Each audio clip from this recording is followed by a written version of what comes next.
I told myself she was just a distraction, a temporary weakness, a girl from the streets whose name I would easily forget within a week. I gave the money back because I wanted her gone.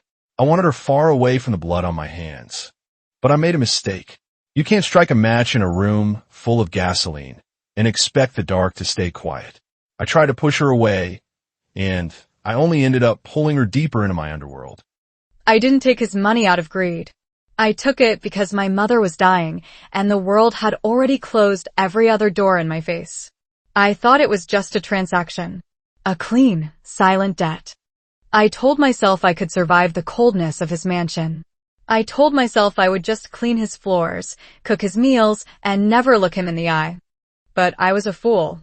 You can't build a home inside a wolf's den without expecting to get bitten. I thought I knew how dangerous Kwon Jae-hyun was. But the monster I was running from isn't nearly as terrifying as the man he becomes when we are alone. There's a specific kind of quiet that belongs only to the obscenely wealthy. In the slums of Seoul, silence was a luxury no one could afford. Even before dawn, the streets breathed. You heard the metal shutters of market stalls scraping against concrete, the heavy coughing of old men clearing their throats in the cold, the hiss of cooking oil, and the distant, rhythmic hum of the subways beneath the pavement. My life had always been loud. It had to be. Noise meant survival. Noise meant people were awake, people were working, people were alive. But here, inside the walls of the Kwon estate, the silence was heavy. It felt thick, almost suffocating, like a velvet blanket dropped over a room to muffle a scream. I smoothed down the front of my uniform, my fingers catching on the crisp, stiff fabric of the high collar. It was charcoal gray, perfectly tailored, and felt entirely foreign against my skin. Every morning, I looked at myself in the mirror before leaving our small apartment, and for a split second, I didn't recognize the woman looking back. I wasn't Zara the market girl anymore. I wasn't the girl with flour on her apron and grease under her fingernails, shouting prices over the roar of the morning crowd. Now, I was a ghost moving through a fortress of marble and glass. "Keep your head down, Zara," I whispered to myself, the sound of my own voice small against the towering ceilings of the grand hallway. "Do your job. Pay the debt. Go home." That was the mantra that kept my feet moving.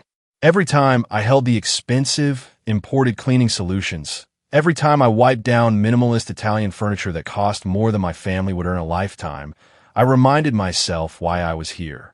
I closed my eyes for a fraction of a second, and the image of my mother flashed behind my eyelids.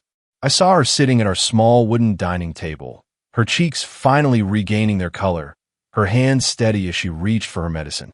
I thought of my little brother, Soo-jin, walking out the door in a brand-new, clean high school uniform, his shoulders square, his head held high for the first time in years.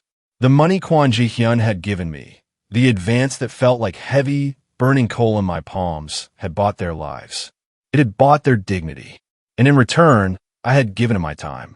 It was a fair trade, a business transaction. That was what I told myself. But business transactions didn't usually make your heart race at the mere sound of footsteps. The estate was empty most days, save for a few other household staff who moved like shadows, and Do-hyun, who managed the property with the cold precision of a Swiss watch. But Jae-hyun was the center of gravity in this place. Even when he wasn't in the room, you felt the weight of him. You felt it in the security guards standing like stone statues at every entrance. You felt it in the absolute perfection demanded of every corner of the house. And lately, I had started to notice a shift.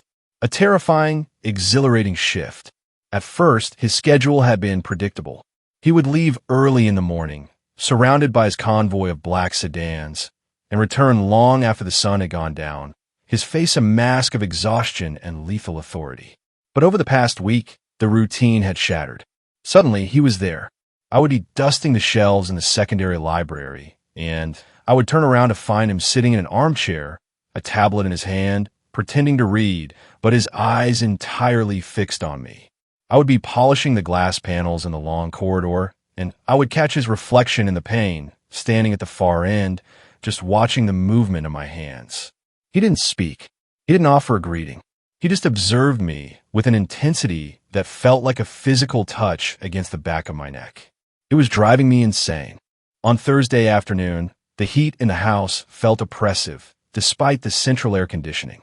I was tasked with deep cleaning the formal living room, a massive, cavernous space with floor-to-ceiling windows that looked out over a private, manicured garden. The room was beautiful, but it was dead. There was no color, no life, no trace of humanity in the stark white rugs and gray stone walls. It needed something. I needed something, or the silence was going to swallow me whole. Pulling my phone from my pocket, I set it on the edge of a marble side table. I scrolled through my playlist until I found a track from home. A slow, rolling Afrofusion beat, heavy on the percussion, warm with the sounds of traditional strings and a bass line that vibrated right through the floorboards. I kept the volume low, just enough to fill the immediate radius around me. As the music washed over me, the tension in my shoulders finally began to melt. I picked up my microfiber cloth, moving it in time with the rhythm as I wiped down the glass surface of the coffee table. My body remembered the movement before my mind did. Back home, music accompanied everything. We cooked to it, we washed clothes to it, we celebrated to it. Without realizing it, I began to sway. My hips moved softly to the syncopated rhythm, my bare feet, having stepped off my shoes to avoid scuffing the pristine rug, sinking into the plush carpet. For a few beautiful minutes, I wasn't a desperate girl trapped in a Mafia boss's mansion. I was just Zara. I was free. I was warm. I spun around slowly, bringing the cloth up to dust the mantle of the grand fireplace. A small, genuine smile finally touching my lips. And then my breath caught in my throat. Standing in the wide, arched doorway of the living room was Kwon Jae-hyun. He was leaning heavily against the dark wood frame, his arms crossed over his chest. He had discarded his suit jacket somewhere, and his white button-down shirt was unbuttoned at the collar, the sleeves rolled up to his elbows, revealing the sharp lines of his forearms and the dark, intricate ink of a tattoo creeping up from his wrist. His dark hair was slightly unkempt, falling over his forehead, and his eyes, those piercing, unreadable eyes, were locked onto me. He wasn't moving. He was just breathing, watching me. Panic hit me like a wave of ice water. The warmth in my chest vanished instantly, replaced by a cold, sharp dread. How long had he been standing there? How long had he been watching me dance like a fool in his pristine, sacred house? Mr. Kwon, I gasped, my voice cracking slightly. I scrambled toward the side table, my fingers fumbling blindly for my phone. My heart was hammering so violently against my ribs I was certain he could hear it from across the room. I'm so sorry. I didn't hear you come in. I shouldn't have played that. I will turn it off immediately. My fingers finally caught the edge of the phone. I pressed the screen frantically, desperate to kill the sound, to kill the evidence of my unprofessionalism. But before my thumb could hit the pause button, a large, pale hand descended over mine. I flinched, my eyes flying open. I hadn't even heard him cross the room. He moved like a predator, silent, swift, and entirely without warning.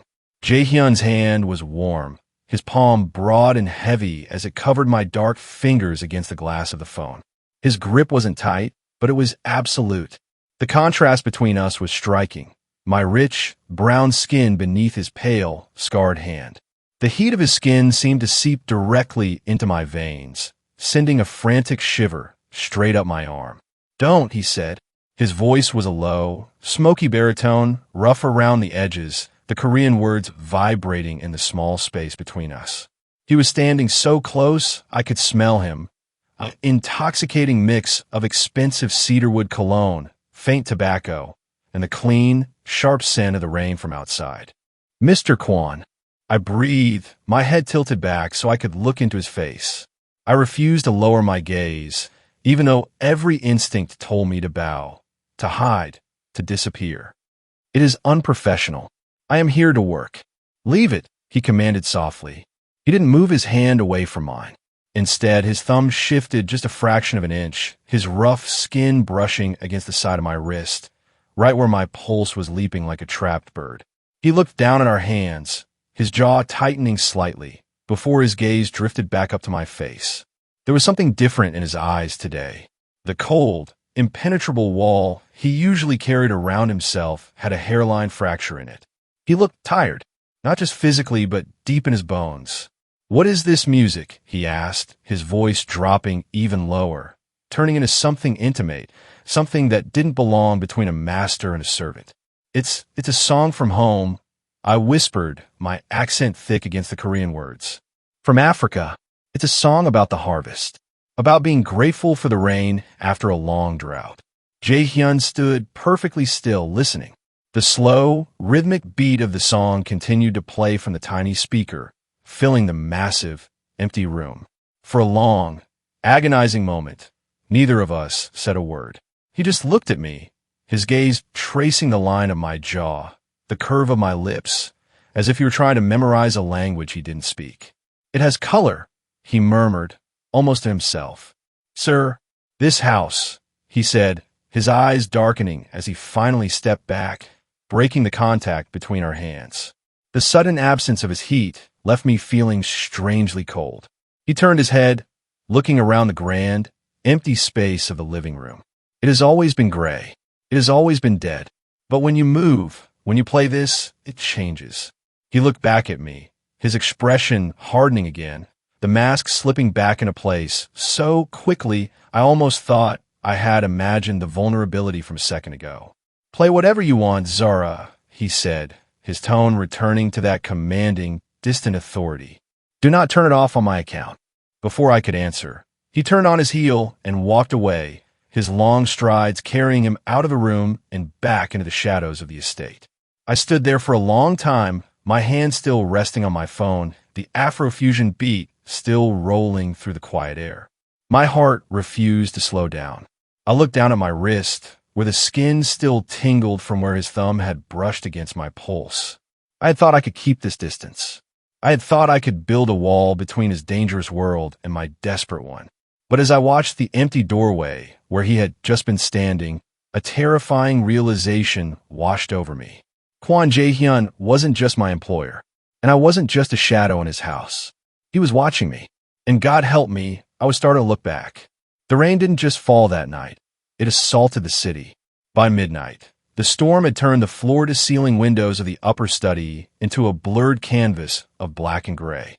Lightning flashed in jagged, violent streaks, illuminating the sharp, minimalist lines of the room for a fraction of a second before plunging it back into shadow. I was exhausted. My shift should have ended 2 hours ago, but the storm had trapped me at the estate. With nothing else to do, I had thrown myself into deep cleaning the upper study, a room I usually avoided because it felt too personal, too close to the center of Jae-hyun's life. It was filled with dark wood, heavy leather, and the faint, lingering scent of his tobacco. The low, rhythmic thrum of the Afrofusion track I had been playing earlier was gone, replaced by the deafening roar of thunder that shook the very foundations of the house. I was on my knees near the heavy mahogany desk, wiping down the baseboards when a sudden, violent crash echoed from the grand foyer downstairs. It wasn't the wind. It was the heavy iron front doors being slammed open with immense force. My heart leaped into my throat. Panic, cold and sharp, flooded my chest.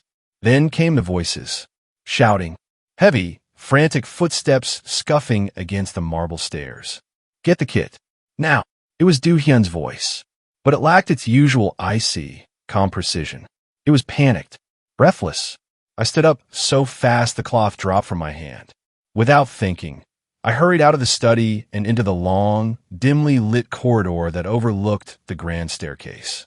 What I saw made my breath freeze in my lungs.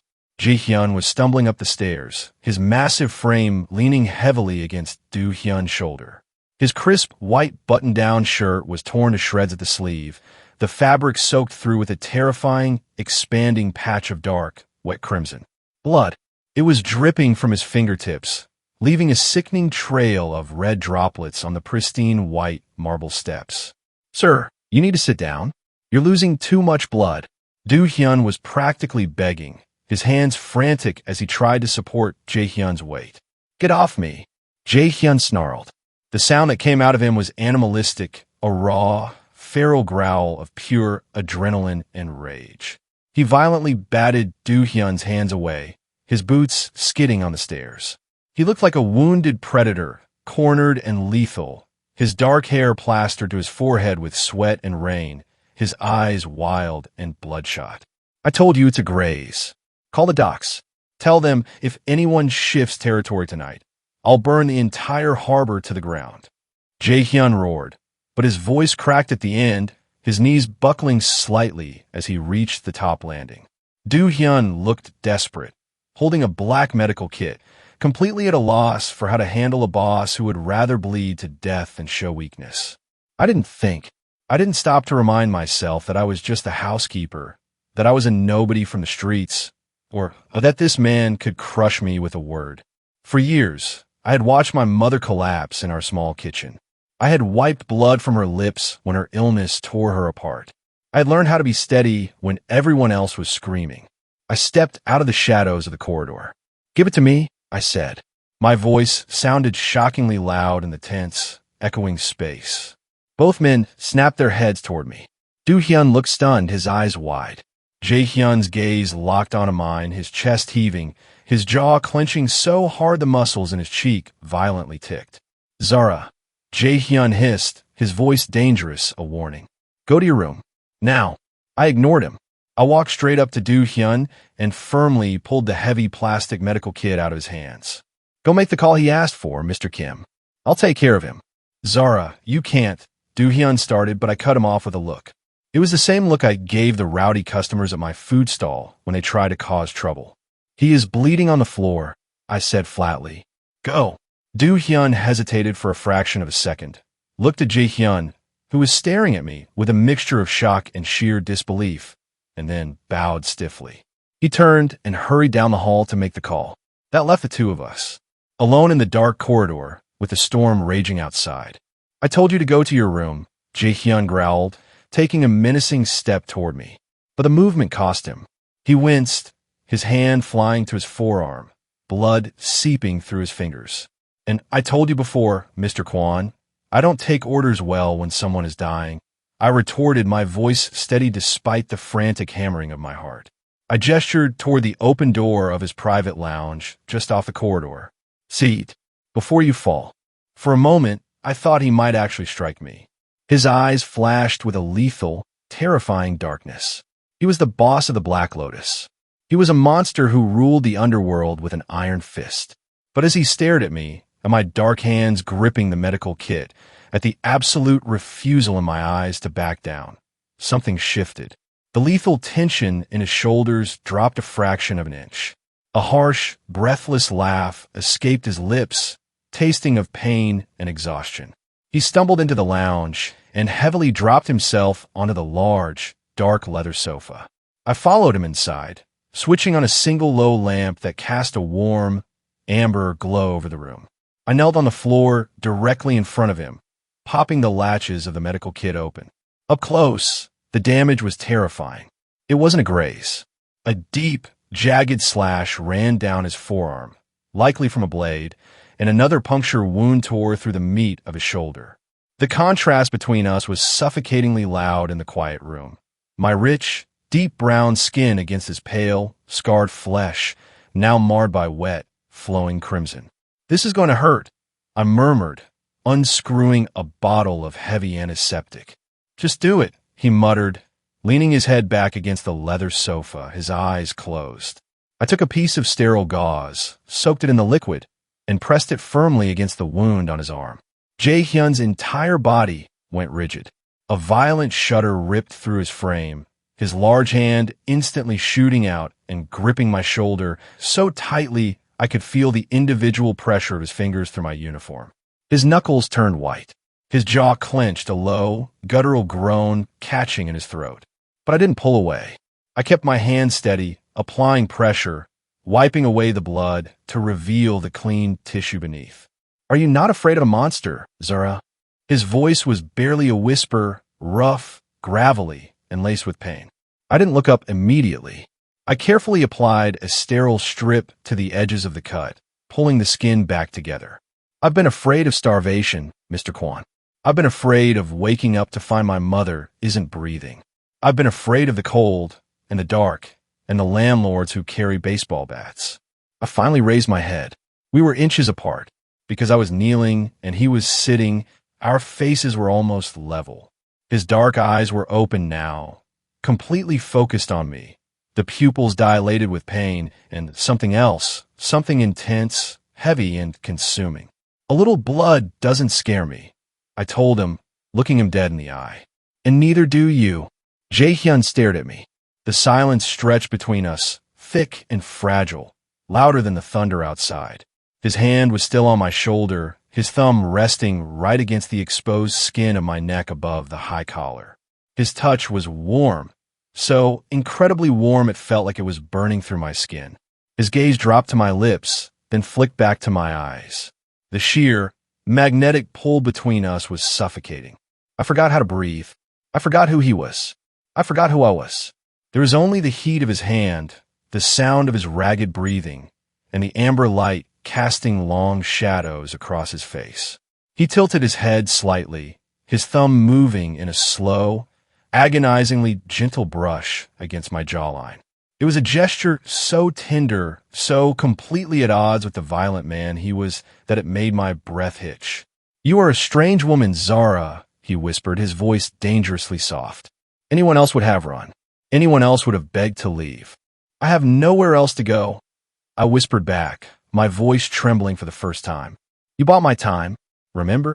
His eyes darkened, a sudden, fierce intensity taking over his features. His hand tightened on my jaw, not enough to hurt, but enough to hold me captive.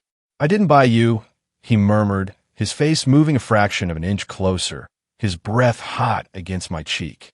"And the more you look at me like that, the more I regret letting you walk out that door 3 weeks ago." My heart stopped.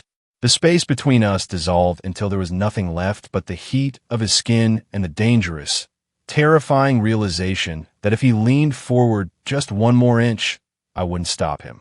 In the days that followed the storm, the atmosphere inside the estate shifted from cold to completely unpredictable. Jae-hyun didn't mention the night in the lounge. He didn't apologize for his words, and he didn't acknowledge the way his hand had felt against my jaw. When he passed me in the hallways, surrounded by his usual wall of men in dark suits, his face was the same impenetrable mask of granite it had always been. But the silence between us wasn't empty anymore. It was charged, heavy with the weight of an unacknowledged secret. I started noticing the changes on Monday morning. I was cleaning his private sunroom, a beautiful glass oasis where he usually drank his morning espresso. While dusting the low, sleek marble coffee table, my eyes fell on a stack of new books. They weren't his usual dry, financial journals or legal texts. Resting on top was a heavy, expensive hardcover edition detailing the history and art of West Africa. I froze, the feather duster hovering in the air. My heart did a strange, erratic flutter in my chest. I leaned closer, my fingers itching to touch it. Next to the book lay a neatly printed corporate portfolio, the bold letters on the cover reading, "Emerging Trade Infrastructure, Nigerian and West African Logistics Markets." He was researching my world. He didn't say a word about it, of course. He hadn't asked me any questions. But the book stayed on that table for 3 days, the pages slowly turning from one morning to the next, proving he was reading them in the dead of night when the rest of the house was asleep. It was a silent, unprompted gesture that felt louder than any compliment he could have spoken. By Thursday, gratitude began to war with my caution. Because of this man, my mother's hospital bills were paid in full. Because of him, my family ate fresh meat and vegetables every night, and Soo-jin had books for his classes. Jae-hyun was a monster to the rest of the world, but to my family, his blood money had been a salvation. I needed to say thank you, but I knew he would never accept a formal speech. So, I decided to say it the only way I knew how. Through food. That afternoon, after Do-hyun confirmed that Jae-hyun would be dining at the estate alone, I took over the kitchen. The mansion's pantry was stocked with the finest ingredients from across the globe, but it lacked soul. I brought in my own small stash of spices from the local market. Rich, smoky chili peppers, locust beans, and a specific blend of seasoned broth that tasted like home. I spent hours preparing a fusion meal. I took premium, beautifully marbled Korean Hanwoo beef, But instead of the traditional sweet soy marinade, I seared it to perfection and braised it in a rich, deeply fragrant, slow-simmered tomato and pepper reduction, a subtle, elevated nod to the classic jollof stew of my homeland. The aroma filled the cold, sterile kitchen, replacing the scent of bleach and polished steel with something warm, vibrant, and alive. I plated it carefully, setting the dining room table with meticulous precision, and then I retreated. I was just the housekeeper. I didn't belong at his table.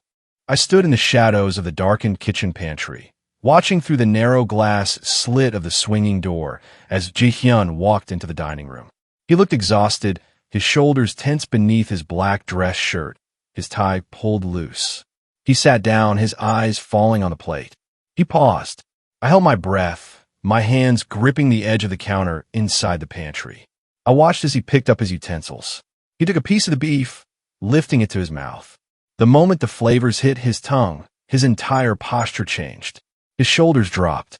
His eyes closed for a brief second, his jaw moving slowly as he processed the deep, complex heat and smoky richness of the spices. It wasn't the food of a five-star Seoul restaurant. It was food made with intention. It was food that carried a story. He didn't just eat it, he devoured it. He finished every single bite on the plate, completely silent, entirely captivated. As he set his utensils down, Do-hyun entered the dining room, carrying a leather folder of documents that needed signing. Jae-hyun didn't even look at the paperwork. He tapped his finger against the edge of the completely empty plate, pointing to it. "Who made this?" Jae-hyun asked, his deep voice carrying clearly through the quiet dining room. "Zara did, sir," Do-hyun replied, his tone polite. "She insisted on preparing dinner for you tonight." Jae-hyun stared at the empty plate for a long moment, a ghost of a smile, soft, genuine, and completely private, touching the corner of his lips. It was the same look he had given me when I danced, a look that stripped away the Mafia boss and left only the man. "Tell the suppliers to get her whatever ingredients she asks for," Jae-hyun commanded quietly, looking up at Do-hyun. "Import whatever she needs from the African markets down south. Whatever the cost. Make sure the kitchen is hers." "Yes, sir," Do-hyun bowed. Behind the pantry door, I sank against the wall, my hands flying to my mouth to muffle a small, breathless gasp. A sudden, intense flush of warmth rushed from my chest straight to my cheeks. He wasn't just accepting my gratitude. He was inviting me to leave my mark on his world. He was letting me turn his cold, gray fortress into a home. And the scariest part was, the more he allowed me in, the less I wanted to leave. Saturday morning was my only escape. On my day off, I shed the stiff, high-collared gray uniform, leaving the quiet marble fortress behind to return to the chaotic, vibrant world where I actually belonged. The local street market was a sensory explosion, a beautiful, loud mess of shouting vendors, bright plastic tarps, the sharp scent of fermented seafood, and the rich, familiar aroma of roasting spices. Here, I could blend into the crowd. I could breathe. I was standing near a colorful produce stall, picking through a crate of fresh Scotch bonnet peppers, when a warm, familiar voice boomed over the noise. "Zara, I thought that was you." I turned around, a genuine smile breaking across my face before I could even stop it. Walking toward me was Samuel. He was a family friend, a tall, handsome Nigerian man who had moved to Seoul 2 years ago to teach English at the local high school, the very school my brother, Sujin, was now attending. Samuel was wearing a casual denim jacket, his dark skin radiant in the morning sun, his eyes crinkling with a bright, easy laughter that felt like a splash of warm water after weeks of freezing rain. "Samuel," I laughed as he closed the distance, easily stepping into my space. "What are you doing down this far from the school?" "Looking for proper spices, of course," he teased, his deep laugh vibrating through the air. He didn't hesitate to reach down and gently take the heavy canvas grocery bags right out of my hands. And clearly, I came to the right place. "Look at you, carrying all this by yourself. Let me help. I'm used to heavy lifting." "Samuel, I'm fine," I protested playfully, but I didn't pull the bags back. "Ah, let a man be a gentleman for once, Zara," he smiled, his hand brushing against my shoulder in a brief, affectionate gesture of camaraderie as we began to walk down the crowded market aisle. He was bright, he was normal, and he made me feel safe. For the first time in weeks, I laughed freely, my head tilting back, my voice joining the symphony of the market. I felt lighter than air, but that lightness vanished in an instant. A sudden, unnatural chill swept over the back of my neck. It was that same feeling I got in the hallways of the estate, the distinct sensation of a predator's eyes locked onto my spine. My laughter died in my throat. I stopped walking, my eyes scanning the perimeter of the bustling market street. There, parked carelessly against the curb just 20 yards away, idling in a zone clearly marked for no parking, was a sleek, black sedan with heavily tinted windows. The car looked like a lethal, dark stain against the colorful, chaotic market. The windows were up, completely black, but I didn't need to see through the glass to know who was sitting inside. The sheer, suffocating gravity pulling at my chest told me everything. It was Jae-hyun. Through the dark glass, I could feel his gaze, cold, razor-sharp, and entirely fixed on the spot where Samuel's hand had just touched my shoulder. I could practically see his large hands gripping the leather steering wheel, his knuckles turning white, his jaw clenching into steel. His jealousy wasn't a quiet thing. It was a physical force that seemed to warp the air around the car. "Zara? Everything okay?" Samuel asked, noticing my sudden silence, his brow furrowing with concern as he looked down at me. "Yes," I lied, my voice tight as I forced my eyes away from the car. My heart was suddenly hammering a frantic, erratic rhythm against my ribs. "Yes, I forgot I have to drop something off at the estate before it gets too late. I have to go, Samuel." I practically fled the market, the memory of that dark, idling car burning a hole in my mind all afternoon. By evening, the tension had followed me back to the Kwon estate. I had returned under the pretense of dropping off the imported spices I had purchased, but the air inside the mansion felt thick, heavy with an approaching storm. The grand kitchen was dark, illuminated only by a single, harsh light hanging over the central marble island. I was placing the spice jars into the pantry, my hands trembling slightly, when a shadow fell across the doorway. Jae-hyun was standing there. He hadn't changed out of his suit, but his jacket was gone, and his black dress shirt was wrinkled, the top 3 buttons undone to reveal the hard line of his collarbone. He was holding a lowball glass of dark whiskey, swirling the amber liquid slowly. The ice clinked against the glass, a sharp, metallic sound that sounded like a gunshot in the quiet room. He didn't say a word. He just walked into the kitchen, his heavy leather boots clicking against the tile, his large frame completely cutting off my only exit. He set the glass down on the counter with a soft thud and stepped directly into my space, looming over me until my back hit the cold edge of the marble island. "Who was he?" Jae-hyun demanded. His voice was lower than I had ever heard it, a deep, dangerous growl that vibrated right through the soles of my shoes. His dark eyes were wild, intense, and completely consumed by a dark, toxic possessiveness. "I don't know what you're talking about, Mr. Kwon," I said, my pride rising to meet his anger. I tilted my head back, refusing to look down, refusing to let him see how much his proximity was making my breath falter. "Don't lie to me, Zara," he hissed, stepping even closer, his large hands coming down on either side of my hips, gripping the edge of the marble counter and effectively trapping me between his body and the stone. He was so close his chest was almost brushing mine. I could smell the sharp tang of whiskey on his breath, mixed with his intoxicating cedarwood scent. "The market. This morning. The man who was touching you. Who is he?" "He is a friend." I fired back, my hands coming up to rest flat against his chest to keep some semblance of distance between us. Beneath my palms, his heart was racing just as fast as mine, a frantic, heavy thud. "And it is none of your business, sir."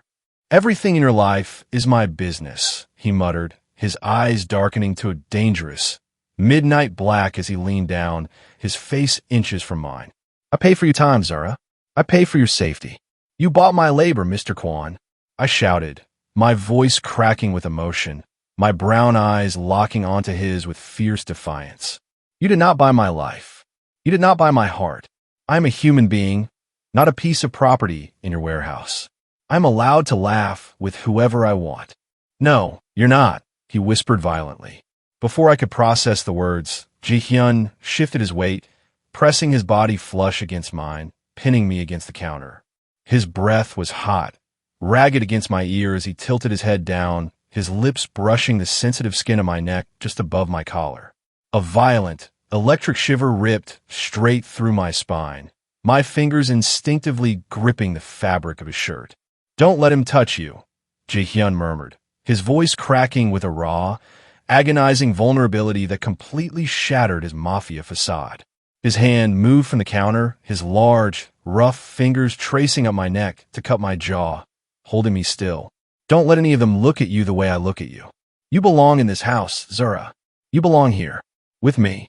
The romantic tension in the dark kitchen was suffocating, so thick it felt like smoke. His lips hovered just a fraction of an inch from mine, his eyes begging for something he was too proud to ask for. I forgot how to breathe. Every instinct I had was screaming at me to close the gap, to pull him down to me, to surrender to the dangerous fire burning between us. But just as our lips were about to touch, Jae-hyun abruptly froze. A harsh, ragged breath escaped his lips, and he pulled away, stepping back into the shadows of the kitchen, leaving me flushed, breathless, and completely ruined against the counter. Without another word, he turned and vanished into the dark hallway, leaving me alone with the terrifying realization that I was falling for a monster, and I didn't want to be saved. The night air outside our apartment building was thick with humidity, but I was shivering. I stumbled up the cracked, concrete steps of the stairwell, my hand gripping the rusted handrail just to keep my balance. My lips still tingled from the heat of Jae-hyun's breath in the dark kitchen. His words echoed in my mind like a rhythmic, heavy drumbeat. "Don't let him touch what belongs in this house. You belong here, with me." I was terrified. Terrified because I knew I should have been repulsed by his possessiveness, by his violence, by his dangerous world. But instead, my blood felt like liquid fire. I was a hypocrite. I was a girl from the slums who had looked into the eyes of a monster and found a home. "Get a grip, Zara," I muttered, shaking my head as I reached our landing on the 4th floor. "Just go inside. Hug your mother. Look at your brother. Remember reality." I pulled my keys from my pocket, my fingers trembling slightly as I stepped up to our door. But as I reached for the handle, my hand froze. The heavy iron padlock we always kept chained to the gate was gone. The metal latch was bent, the lock itself sheared clean through, resting silently on the concrete floor like a broken tooth. The wooden door behind it was unlatched, resting slightly ajar, a sliver of pale, sickly yellow light spilling out into the dark hallway. A suffocating wave of ice water panic crashed over my chest. "Alma? Sujin," I gasped, the names tearing from my throat in a panicked whisper. I threw the door open, lunging into the apartment, fully expecting to see our small home turned upside down, chairs smashed, clothes torn from drawers, the chaotic aftermath of a robbery. But the apartment wasn't trashed. It was pristine, unnaturally, terrifyingly quiet. The small, cracked linoleum kitchen was illuminated by the single overhead bulb. The air was heavy with the rich scent of an expensive, foreign tobacco, completely different from the raw, cedarwood scent of Jae-hyun. In the far corner of the room, huddled together on our small sofa, were my mother and my little brother. Sujin had his arms wrapped tightly around our mother's shoulders, his young face pale, his eyes wide with a feral, defensive terror. My mother was clutching her chest, her lips trembling, her eyes fixed on the center of the room. Two massive men in tailored navy blue suits stood over them like stone walls, their hands crossed over their waistlines, the telltale bulge of firearms hidden beneath their jackets. And sitting at our small, cheap wooden dining table, the table where my family ate, where we laughed, where we celebrated, was a stranger. He was an older Korean man, elegantly dressed in a silver-gray three-piece suit that cost more than our entire apartment building. His silvering hair was combed back flawlessly, and his hands, adorned with heavy gold rings, were neatly folded over the handle of a dark walking cane. He looked like an aristocrat, completely at ease in our cramped, peeling kitchen. As the door slammed against the wall, he turned his head slowly, a cold, calculated smile spreading across his thin lips. "Ah, the lady of the house," he said. His voice was smooth, cultured, and utterly devoid of any human warmth. You match the descriptions, Zara. Much more striking in person, I must admit. Who are you?